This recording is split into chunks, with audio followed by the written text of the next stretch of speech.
नमस्कार फ्रेंड्स, कैसे हो। आशा करता हूँ कि आप सभी स्वस्थ होंगे, तंदुरुस्त होंगे। मैं भी स्वस्थ हूँ। भगवान की कृपा से आप सभी का हर एक मनोकामना पूर्ण हो। तो क्लास स्टार्ट करते हैं मोटिवेशनल कोट्स के साथ। तो कहते हैं, जहाँ आपकी कदर न हो, कि जहाँ आपकी कदर न हो, जहाँ आपके होने न होने से किसी को कोई फर्क न पड़े, जब कोई आपको नज़रअंदाज करे, सामने दूसरों को अहमियत देने लगे, तब उस जगह से दूर चले जाना ही सही है। क्योंकि समय, परिस्थिति और आवश्यकताएं हमेशा बदलती रहती है और लोग भी उसके साथ बदल जाते हैं।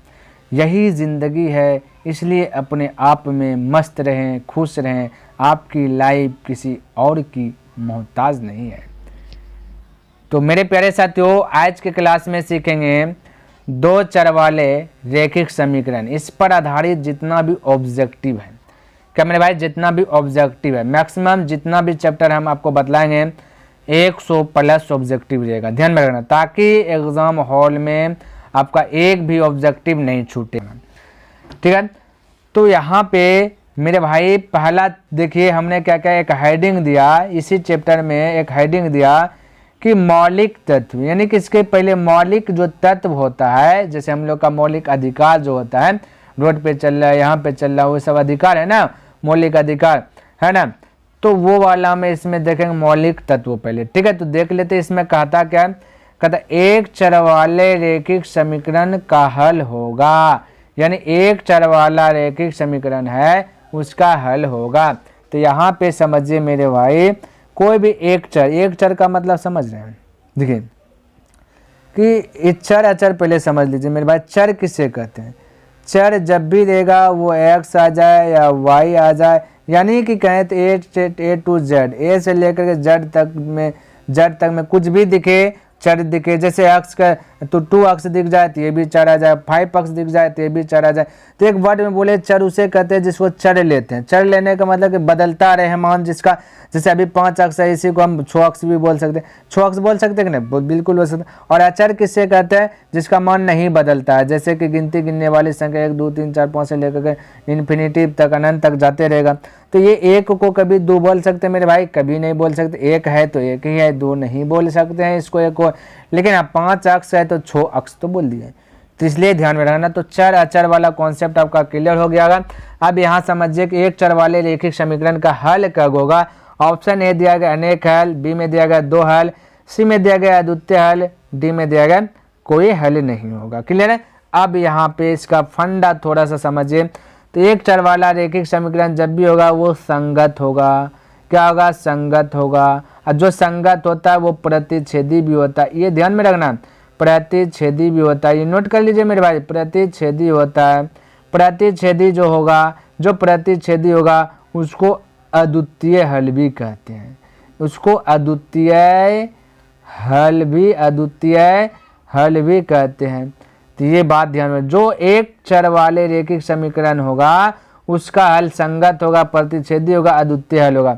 यानी कि उसका आंसर एगो ही निकलेगा। क्या मेरे भाई? एक ही आंसर निकलेगा। जैसे देखिए ये लकीर है, ये एक्स, ये है गया आपका एक्स डैश, ये हो गया एक्स, ये आपका एक्स वाला हो गया। एक्स वाला हम प्लस में जाता है ना, जैसे 1 हो गया, 2 हो गया, 3 हो गया। ये एक्स डैश में -1 आएगा, -2 आएगा। इसी प्रकार से ऊपर में हो जाएगा वाई डैश में माइनस में आएगा -1 -2, उधर इस ऊपर में जाएगा A1 2, इस प्रकार से। तो बोला प्रतिच्छेदी। प्रतिच्छेदी का मतलब मेरे भाई कि कोई जैसे एक रेखा इस साइड से आया, एक रेखा इस साइड से आया, इसको एक बिंदु पे काट दिया, प्रतिच्छेदी कर देती है। प्रतिच्छेदी जो क्या एक के बिंदु पे ना किया, तो इसका एक ही हल होगा। ऐसे बोल सकते हैं, एक ही हल होगा। और संगत भी, यदि आपस में देखिए संग में है, दोनों के आपस में मेरे भाई संग में, यानी साथ में गले मिल के, तो ये संगत भी हो जाएगा। ये अद्वितीय हल का मतलब, अद्वितीय हल का मतलब 2 हल नहीं होगा। द्वितीय हल नहीं दिया, द्वितीय हल मतलब 2 हल, आ लगा दिया यानी कि 2 हल नहीं होगा, तो 1 हल होगा, है ना। संगत है, प्रतिच्छेदी है, अद्वितीय हल होगा, यानी कि एक ही हल होगा। तो बस ऑप्शन देख लीजिए, अद्वितीय हल है, तो आपको ज़्यादा दिमाग नहीं लगाना। हमने बोला पहले कि एक चर वाले रैखिक समीकरण का हल हमेशा जब होगा वो संगत होगा, प्रतिच्छेदी है, अद्वितीय हल होगा। अब आपके ऊपर डिफरेंस करता है कि ऑप्शन क्या दिया गया, जो ऑप्शन दिया वो मारिए, संगत दिया संगत मार दिए, प्रतिच्छेदी बोला प्रतिच्छेदी मारिए, अद्वितीय बोला तो अद्वितीय मारिए। तो ऑप्शन नंबर सी में दिया गया अद्वितीय हल, यानी दो हल नहीं एक ही हल होगा। ठीक है। अच्छा, चर वाले एक चर वालों का समीकरण ऐसा हो जाएगा, यानी ए एक्स प्लस बी बराबर 0। ये एक चर वाला का जो है कि आपका इस प्रकार से जो है कि वैल्यू दिखेगा। जैसे ए का स्थान पर आ जाएगा 5 तो एक्स हो जाएगा, प्लस बी का स्थान पर आ जाएगा 6 आ जाएगा बराबर 0। एक चर में यानी एक ही आंसर निकलेगा, जिसको इसको हल कीजिएगा तो ये एक चर वाला। चलिए आगे जाएंगे तो धीरे धीरे सब चीज़ का जानकारी होते जाएगा। क्लियर है। चलिए नेक्स्ट प्रश्न देखिए क्या है मेरे भाई। चलिए आगे देखिए, कहता एक चर वाले रेखिक समीकरण के व्यापक रूप है भाई। फिर देखिए हो गया ना मेरे भाई बोला, हमने बोला एक चर वाला रेखिक समीकरण का पहचान यानी व्यापक रूप कैसा। हमने अभी तथ्य हमने आपको बोला कि ए एक्स प्लस बी बराबर 0 इस फॉर्म में दिखता है। तो देख लीजिए ना ये फॉर्म में कौन है, ये फॉर्म में आपका है कौन, देख लीजिए। तो ऑप्शन नंबर बी देखिए है कि नहीं, बिल्कुल होगा, ए एक्स प्लस बी बराबर 0। हमने बोला ऐसा रहेगा तो आंसर एक होता है। क्या था एक, तो बोलिए थोड़ा सा भी एक भी बता देते कैसे आ रहा है। जैसे ए के स्थान पर हमने बोला कि रख लेते हैं 4, ए एक्स तो एक्स हो जाएगा, प्लस बी के स्थान पर मान लेते हैं हमने लिख लिया 8, ठीक है, इक्वल 0। तो बोले 8 चल जाएगा, और पार में तो हो जाएगा -8 हो जाएगा, पार में बचेगा 4x, और फिर ये गुणम है तो x बराबर हो जाएगा 8/4। जब भी गुणम रहेगा गुणा से भागे में आएगा, 4 दूना 8 यानी x का मान हो गया 2। तो x का मान कितना है 2, तो एक ही कोई आंसर है ना 2। आ 2 चल रहा था उसका 2 को आंसर निकल, जैसे एगो 2 निकल गया, 3 निकल सकता है, 5 कुछ भी निकल सकता था है ना। तो एक चर वाला का फॉर्मेट कैसा रहेगा सजा हुआ, ए एक्स प्लस बी बराबर 0। ध्यान में रखना ये बात को। ठीक है। चलिए आगे प्रश्न देखते हैं क्या दिया गया मेरे भाई। तो देखिए इसमें क्या कहता दिए गए दो चर वाले रेखिक समीकरण, इसमें दो चर आपको मिलेगा। ठीक है। जैसे कि ए X plus B plus C बराबर 0, जहाँ का ए का मान 0 रख दे तो वाई का मान क्या होगा। तो यहाँ पे देखिए दो चर है, एगो एक्स वाला चर है, एगो वाई वाला चर है। तो दो चर हो गया ना, एक स्थान पे कोई संख्या आ जाएगा मेरे भाई, जैसे 2 आ जाए 3 आ जाए, ठीक है। तो ये को अभी गिनती नहीं करना, बस दो चर क्या हुआ, एक एक्स चर है एक वाई चर है, बस यही चीज़ को आपको पकड़ करके चलना है। दो चर बोलेगा तो एक्स वाई दिख जाएगा, ध्यान में रखना है। ठीक है। चलिए अब ध्यान से देखिए समझिए। अब यहाँ पे थोड़ा सा हम लिख रहे हैं, यहीं पे लिख देते हैं एक एक्स, एक के स्थान पे बोला 0, तो यहाँ पे एक स्थान पे 0 गुना हो जाएगा एक्स प्लस हो जाएगा बी वाई प्लस सी बराबर हो जाएगा 0। ठीक है। तो एक्स गुना 0 करेंगे तो ए गुना एक्स का मान 0, तो ए गुना एक्स तो 0 ही हो जाएगा, प्लस बचेगा बी वाई प्लस सी बराबर 0। तो बोलिएगा प्लस बी वाई, ये 0 लिखे ना लिखे बात तो बराबर, प्लस सी बराबर 0 है ना। तो बोलिएगा बी वाई, तो बी वाई इस पार में रह जाएगा, सी चल जाएगा पार तो प्लस हो जाएगा माइनस, फिर वाई गुणम है तो वाई बराबर माइनस सी बटे बी। आपको बी नहीं भेजना हो पार में, क्या को वाई का वैल्यू पूछा इसलिए वाई को इस पार में रखा, तो माइनस सी बटा बी, यानी ऑप्शन नंबर बी करेक्ट होगा। यही वाला आंसर होगा मेरे भाई, यही वाला यानी ए वाला आंसर। ठीक है। चलिए तो यही वाला आंसर आपका हो गया। आगे देखिए कौन वाला होता है। कहता दिए गए दो चर वाले रेखिक समीकरण, फिर से दो चर दिया गया, जैसे देखिए एगो एक्स वाला एगो वाई वाला। ठीक है। कहते इसमें वाई वैल्यू बता दीजिए 0, तो भाई वाई बता दे तो फिर वही आंसर आएगा। देखिए वाई का स्थान पर रख लेंगे 0 तो बी गुना 0 हो जाएगा, प्लस सी बराबर 0, ये ए एक्स तो ए एक्स हो जाएगा। ठीक है। ठीक है, ये एक्स क्योंकि एक्स का मान पूछा तो ये ए एक्स हो जाएगा यहाँ पे। ठीक है। तो बोले ए एक्स प्लस 0 तो 0 हो जाएगा, प्लस सी बराबर 0, ये 0 लिखे ना लिखे बात तो बराबर है। तो बोलिए ए एक्स बराबर, ये सी चल जाएगा ऊपर में तो माइनस सी, तो एक्स बराबर क्या हो जाएगा माइनस सी अपॉन ए, क्योंकि गुना से कहाँ जाएगा मेरे भाई भाग में, तो माइनस सी अपॉन ए। तो ऑप्शन नंबर बी करेक्ट होगा, यानी यही वाला है ना। कौन भाई, यही वाला। चलिए अगला प्रश्न देखिए कौन वाला होता है आंसर, समझिए। कहता है एक रैखिक समीकरण का घात है मेरे भाई, एक रैखिक समीकरण है क्या मेरे भाई, रैखिक समीकरण, तो इसका घात क्या होगा, रैखिक समीकरण है तो एक रैखिक समीकरण कहता है जिसका घात 1 हो उसको रैखिक समीकरण कहता है। तो एक रैखिक समीकरण का घात तो एक ही होगा, तो ऑप्शन नंबर सी, तो इसमें तो दिमाग लगाना नहीं, तो यही वाला आंसर हो गया, यही वाला। ठीक है। चलिए अब अगला प्रश्न देखते हैं कौन वाला आंसर होता है इसमें। कहता है दिए गए समीकरण 4x प्लस 3y इक्वल 12 के दो हल होंगे, यानी इसका हल क्या होगा, 2 गो होगा। ठीक है। तो ऐसा प्रश्न दे तो मेरे भाई तो ऑप्शन मेथड चूज करना है। ऑप्शन मेथड, कौन मेथड मेरे भाई, ऑप्शन मेथड को यूज करना है। तो देखिए ऑप्शन मेथड यूज करते हैं। तो पहला ऑप्शन ए में यदि हम रखें तो x के स्थान पे रखेंगे एक बार 3, एक बार रखेंगे 0, ठीक है। तो देख लेते हैं कौन हो सकता है। देखिए 4 तो 4, x के स्थान पे रखना है मेरे भाई 0, ठीक है, प्लस 3 तो 3 गुना y का स्थान पे रखना क्या चाहिए, ये भाई x का स्थान पे 3 रखना। चलिए इसको फिर से लिख देते हैं। यहाँ 4 तो 4, पहला स्थान पे x रहेगा, दूसरा स्थान पे y रहेगा, ये बात ध्यान में रखना। 4 तो 4 गुना x के स्थान पे रखेंगे 3, 3 हो गया, प्लस 3 तो 3 y का स्थान पे बोला 0 रख दो, तो गुना 0 देखेंगे क्या है 12 आता है कि नहीं। तो 4 गुना 3 12 प्लस 3 गुना 0 0 बराबर 12, तो हो जाएगा 12 बराबर 12, यानी ये ऑप्शन आपका जो कि ये वाला फॉलो कर गया है। अब बी वाला भी फॉलो करेगा तो ना, क्योंकि ऑप्शन दे दिया ढेरी वाला, डड्डा वाला दे दिया गया, ठीक है। तो इसको भी फॉलो कर लेते हैं, क्या 12 आता है कि नहीं, तो इसको पहले मिटाते हैं। तो ए में ए को घर को फॉलो कर दिए, दूसरा घर को फॉलो करते हैं मेरे भाई, देखते हैं क्या आ सकता है, समझने का प्रयास कीजिएगा, बिल्कुल आसान है। चलिए 4 तो 4, एक्स के स्थान पर रखेंगे आपके पास 2, तो 2 रख दिए, प्लस 3 तो 3, वाई का स्थान पर रखेंगे 4/3, तो वाई का स्थान पर 4/3, 3 3 खत्म हो जाए, 4 दूना की जगह 8 प्लस बचे अगला 4, और हाउ पार में पहले सबका 12, इधर भी 12, अब 8 4 12, इधर भी 12, यानी दोनों आपका फॉलो कर गया, 12 12 आ गया। तो इसका राइट आंसर होगा ऑप्शन नंबर 1 करेक्ट होगा। तो जब भी बोलेगा हल होंगे, यानी कि दो को द्विघात ये कर दिए गए समीकरण, तो 2 चर है, तो इसमें तो आपको ऑप्शन ही मेथड चलना है, ठीक है। तो 2 हल होंगे, तो कौन कौन, ये ऑप्शन नंबर इसका 1 करेक्ट हो जाएगा। तो यही वाला आंसर होगा, यही वाला है ना। चलिए अगला देखते हैं कौन वाला होता है मेरे भाई। तो अगर दिए गए समीकरण 5x + 3y बराबर a, तो x का मान a रख दो, y का मान भी 1 रख दो, तो a का मान क्या होगा ये बता दो, कोई दिक्कत नहीं। 5 तो 5 गुना x के स्थान पर रख दिए 1, प्लस 3 तो 3 गुना y का स्थान पर रख दिए 1, y का स्थान पर भी बोला 1 रखने, बराबर a। बोले 5 गुना 1 तो 5 है, प्लस 3 गुना 1 करेंगे तो 3 हो जाएगा, इक्वल है, तो 5 3 को 8 करेंगे तो 8 हो जाएगा a, तो a बराबर हो गया 8। तो आपका right answer option number D correct हो जाएगा। चलिए अगला प्रश्न देखते हैं कौन वाला है। कहता समीकरण x - 2y बराबर 4 का हल होंगे, तो कोई दिक्कत नहीं, फिर बोल दिया हल होंगे, और आपका ये 2 चर दिया गया, x दिया गया, -2y दिया बराबर 4, तो इसमें भी ऑप्शन मेथड यूज करना है। तो देखिए x के स्थान पे पहले 4 रखेंगे फिर 0, तो x के स्थान पे देखिए 4 रखते हैं, 4 - 2, y का स्थान पे रख देंगे 0, तो देखेंगे 4 आता है कि नहीं, ये वाला यदि आ गया ठीक है, नहीं आएगा नहीं। 4 तो 4, ये -2 गुना 0 0 बराबर 4, यानी कि 4 बराबर 4 आ गया, यानी कि आपका option number A he correct हो जाएगा। 8 नंबर का ऑप्शन नंबर क्या होगा मेरे भाई, बताइए, यही वाला, यानी कि ए नंबर, क्लियर है। चलिए 9 नंबर प्रश्न देखिए क्या कहता है।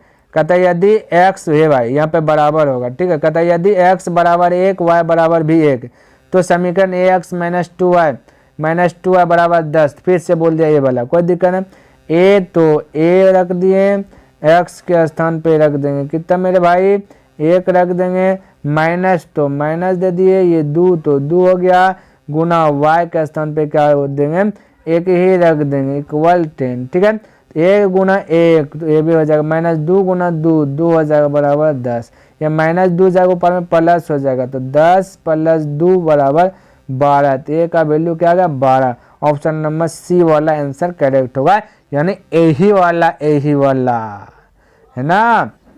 ठीक है 10 नंबर कहता है समीकरण a1x + b1y + c1 बराबर 0 दिया गया, तो कोई घबराना नहीं। तो ऑप्शन देखिए, ऑप्शन दिया गया में a1² + b1² बराबर 0 होगा, a1² + b1² ये बड़ा हो जाएगा, 0 छोटा हो जाएगा। सिम दिया गया a1² + b1², ए भाई देखिए सी डी दोनों एक है, तो ये यहाँ पे सी नंबर में ऑप्शन ये वाला है, देखिए थोड़ा सा लिख देते नोक इक्वल है, यहाँ पे क्या है मेरे भाई नोक इक्वल, ध्यान में रखना। तो a1² + b1² नोक इक्वल 0 दे दिया। डिम दिया गया a1² + b1², और ये इससे बड़ा हो जाएगा आपका बोल दिया 0। देखिए एक पट्टी इधर देखिए, इधर है 4 मछली, इधर है 2 मछली। मगरमच्छ कौन मछली खाएगा, 4 मछली खाएगा, यानी मगरमच्छ का मुंडी जिधर रहेगा उधर वो बड़ा रहेगा। ध्यान में, बड़ा चीज़ खाना मगरमच्छ पसंद करे, ढेर जिधर रहेगा उधर। तो ये 2 है तो 2 पुछड़ी है, ये मुंडी है इधर, तो ये वाला खाएगा, ठीक है। चलिए ये चीज़ तो आपने समझा कि बड़ा छोटा क्या है, नहीं अब आंसर समझना क्या है। आंसर मेरे भाई सबका दिया गया वर्ग में, ठीक है, ध्यान में रखना है।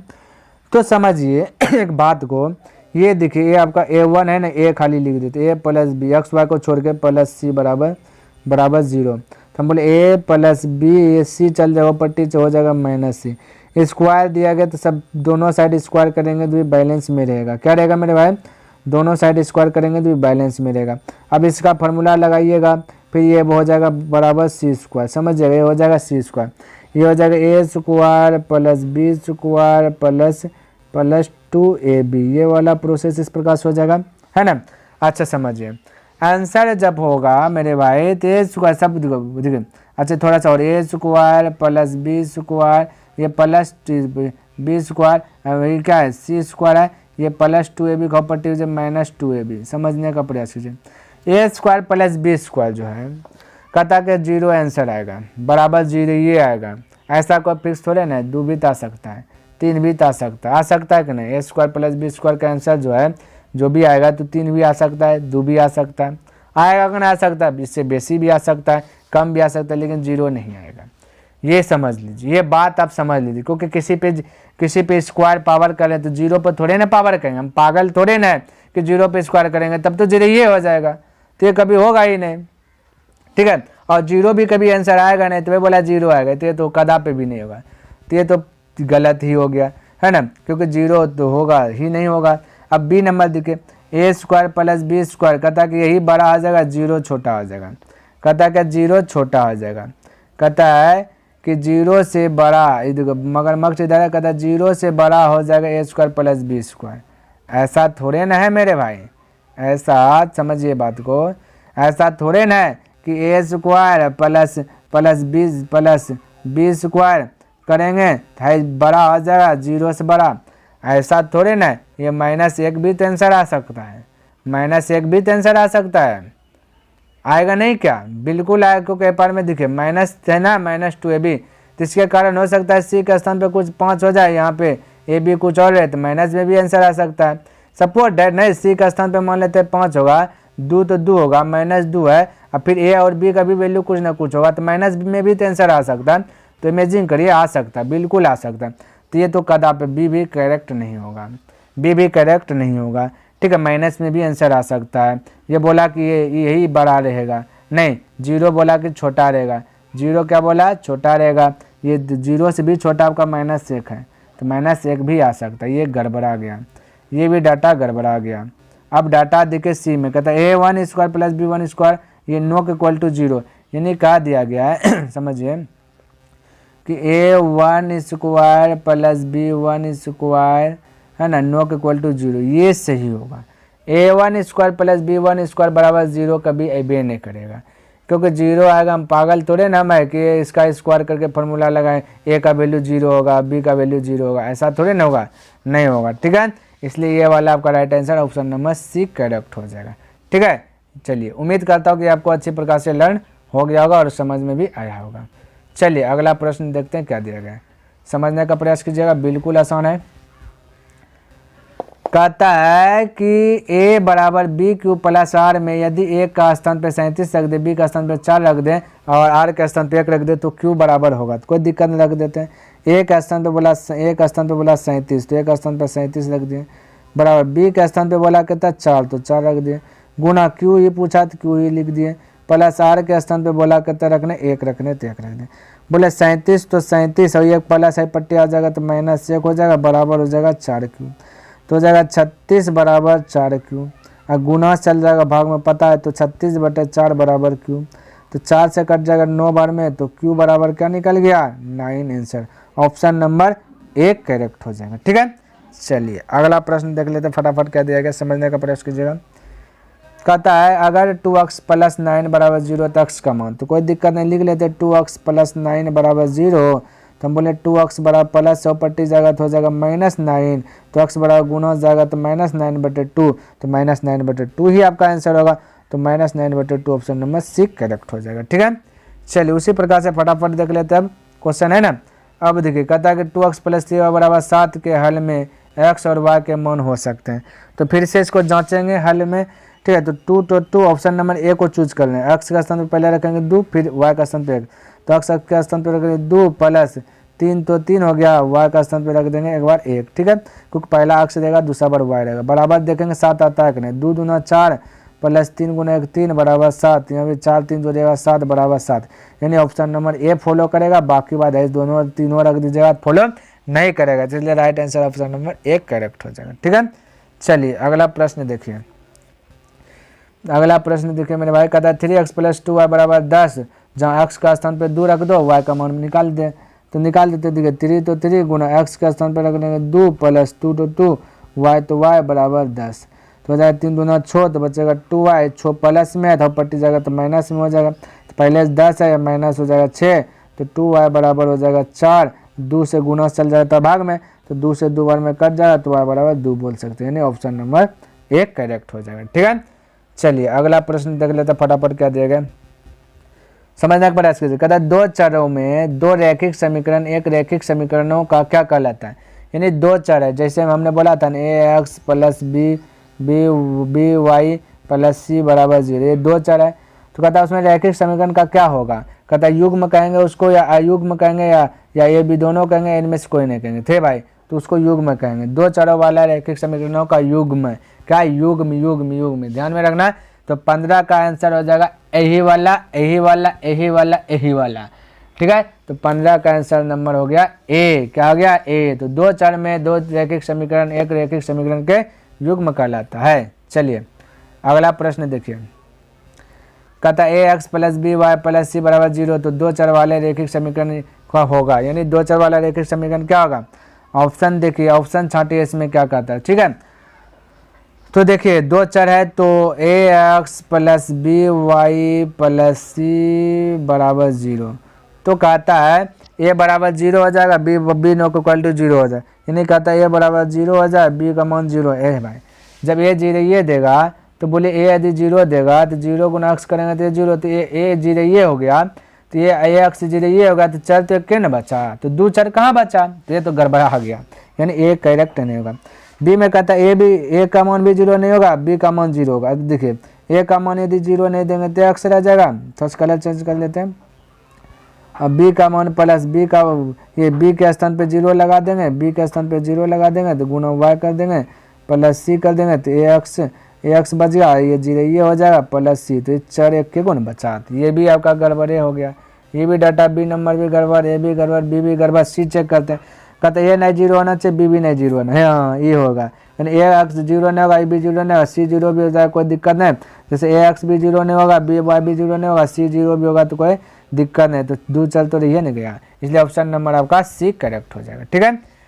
चलिए अगला प्रश्न देखते हैं क्या कहता है, समझने का प्रयास कीजिए, बिल्कुल आसान है मेरे भाई। देखिए कहता है 2 चर के रैखिक समीकरण आपका ax + by + c बराबर 0, तो 2 चर हो गया है ना, एक चर x वाला एक चर y वाला, में y का मान क्या होगा, तो कोई दिक्कत नहीं, y का मान पूछा तो y का मान बताते हैं, पहले लिख लेते हैं ax + by + c बराबर 0, तो बोले y को एक साइड में रखना, क्योंकि y का मान पूछा, x का मान पूछता था, x को एक साइड, तो ax को ऊपर भेज दीजिए, तो बोले by तो by बचेगा, पहले c को भेजे ऊपर तो -c हो जाएगा, ये ax को भी भेजिए, ax को भी भेजिए, तो ये क्या हो जाएगा -ax हो जाएगा। अब ये y तो y बराबर b गुना से कहाँ चल रहा है भाग में, तो बचेगा -c -ax, ये ax ठीक है, ये x, अब बट्टे हो जाएगा b। ऑप्शन नंबर ऐसा दिख रहा है क्या, नहीं दिख रहा है, तो थोड़ा सा इसमें हलचल करेंगे, y बराबर, तो देखिए थोड़ा सा हलचल क्या कर रहे हैं समझने पड़ेगा, हम बोले माइनस यदि कॉमन ले लें, माइनस यदि कॉमन ले लें, तो माइनस कॉमन ले लेंगे तो हो जाएगा इस प्रकार से c + ax बटा b, तो देखिए ऑप्शन नंबर गौर कीजिए, सी नंबर, तो ax है, ax प्लस में x, इसको सीधा कर लीजिए, c भी प्लस तो c भी प्लस, माइनस बाहर में, तो माइनस दिखे बाहर में, तो ये माइनस को आप यहाँ भी लिख दीजिए, कोई दिक्कत नहीं, यहाँ भी लिख दीजिए, कोई दिक्कत नहीं है, तो आपको इसको सीधा कर लीजिएगा, तो ax + c हो जाएगा, माइनस बाहर में चल गया, ये आपका यहाँ पे इस प्रकार से होगा एरो, ठीक है, और आपका आंसर आ गया। तो ऑप्शन नंबर 17 का बताया, फटाफट बोलिए सी, यानी यही वाला। चलिए अगला प्रश्न में देखते हैं कौन वाला आंसर होता है, समझिए। कहता है 2 चर वाले एक रैखिक समीकरण के हल हो सकते हैं, यानी 2 चर वाला है, तो एक है ax, एक है +by, एक है +c बराबर 0, तो इसका हल हो सकता है, तो भाई एक एक्स ए का स्थान पे कुछ भी आ सकता है, बी का स्थान पे कुछ भी आ सकता है, एक भी आ सकता है, 10 भी आ सकता है, 20 भी आ सकता है, पता नहीं। यहाँ बी का स्थान पे कुछ भी आ सकता है, यानी कि इसका अनंत हल होगा मेरे भाई। ना एक हल होगा, ना दो हल होगा, ना तीन हल होगा, अनंत हल होगा। इसका पता ही नहीं कितना हल हो सकता है, क्योंकि ए के स्थान पे हम कुछ भी रख सकते हैं, करोड़ों भी रख सकते हैं, बी का स्थान पे लाखों रख सकते हैं, अरबों रख सकते हैं, इसलिए पता नहीं है, तो इसका अनंत हल हो जाएगा डी नंबर। ठीक है, चलिए देखिए अब अगला प्रश्न क्या कहता है। कहता है दो चरों वाले एक घातीय है। कहता है दो चर है और एक घातीय है, यानी कि ए एक्स प्लस बी वाई, एक ही घात है, इस पे एक घात, इस पे एक घात, कुछ नहीं तो घात रहता है। कहता है एक्स प्लस वाई बराबर 7, तो एक्स बराबर 5 रख दें, तब आंसर क्या आएगा। कोई दिक्कत नहीं, एक्स के स्थान पर बोला 5 रखने, प्लस वाई तो वाई बराबर 7, तो वाई बराबर 7 है, प्लस और पट्टी जगह -5 हो जाएगा, तो वाई बराबर हो जाएगा 2। तो right answer option number B correct हो जाएगा। ठीक है, तो नेक्स्ट प्रश्न देखिए क्या देगा, समझिए। कहता है एक्स और वाई दो चर वाले रैखिक समीकरण का व्यापक रूप। हुए भाई एक्स और वाई तो व्यापक रूप यानी इसका पहचान, दो चर वाले रैखिक समीकरण का पहचान होता है। देखिए लिख रहे हैं A X plus B Y plus C बराबर 0। तो ये आपका दो चर वाला रैखिक समीकरण का पहचान होता है। एक चर वाला का हमने बोला था ए एक्स प्लस बी बराबर 0। तो ये एक चर वाला का पहचान दो चर वाला की है, तो ऑप्शन देख लीजिए कौन दिया गया, वही करेक्ट है।